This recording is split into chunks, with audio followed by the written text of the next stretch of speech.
During a walk, Emma has little success turning Harriet's thoughts from Mr. Elton and therefore decides that they should call on Mrs. and Miss Bates, a duty that Emma usually shuns.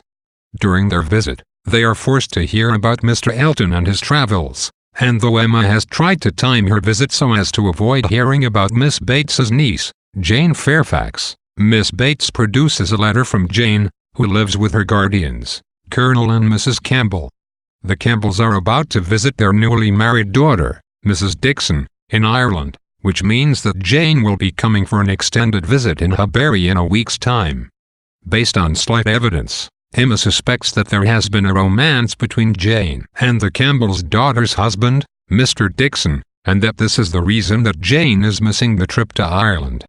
Jane's history is given, starting from how, at age 3, she became an orphan after her father was killed in battle and her mother died of consumption and grief. Jane lived with her aunt and grandmother in Highbury until she was 8 years old.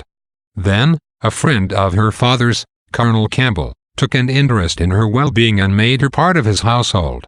He provided her with an education, but, since he would be unable to give her an inheritance, it was understood that when Jane came of age she would become a governess.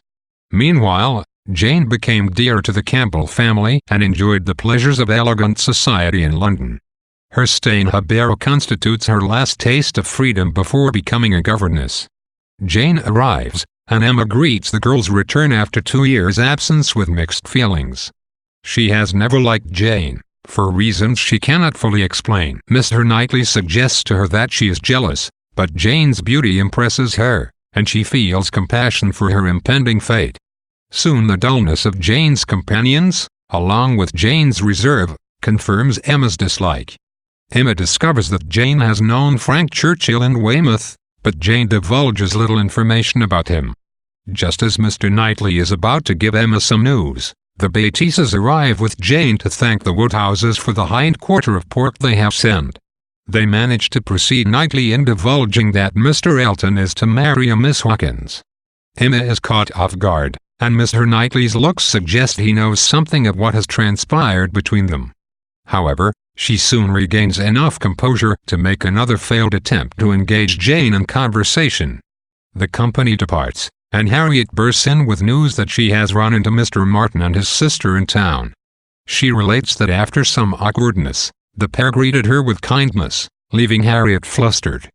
Emma is impressed by the Martins' behavior and briefly second-guesses her judgment of them, but she concludes that their station in life is still too low for Harriet.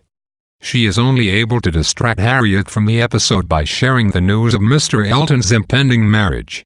Miss Bates's repetitious speeches, and the mileage she can get from a single letter or piece of news from someone outside of Highbury, strongly reinforce our sense of the claustrophobia of village life.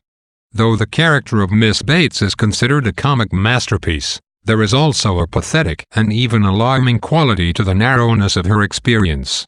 In contrast to more sophisticated and calculating characters such as Emma and Mr. Knightley, who conceal or reveal what they are thinking depending upon the appropriateness of the situation and the effect they wish to produce, Miss Bates narrates everything that passes through her head, all of it more or less harmless. With a more developed sense of Miss Bates's character, Austen provides some distinctly different views of women's experience in Highbury. She makes an implicit statement about intelligence and its potential for creating hardship when she contrasts Emma and Miss Bates.